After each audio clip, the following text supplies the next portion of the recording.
old and telling grandkids about it for years, they'll get sick of hearing that story.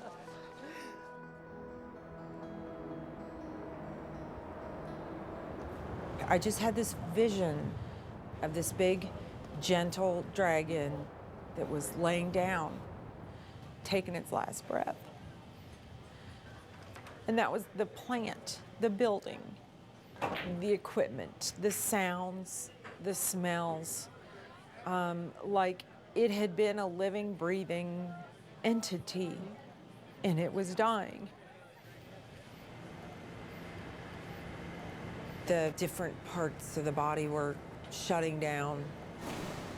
The steam pipes and the air hoses, sparks coming out of the robots with the heat. And you just imagine everything just whoosh.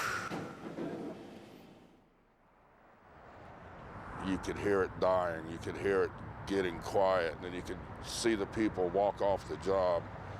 And I could hardly talk to anybody or say goodbye.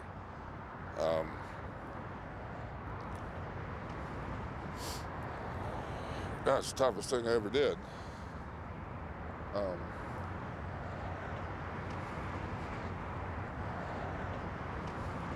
They won't be coming back, and I don't know if I'm going to be. And well, I know I'm not going to be, and just to realize that it is the end.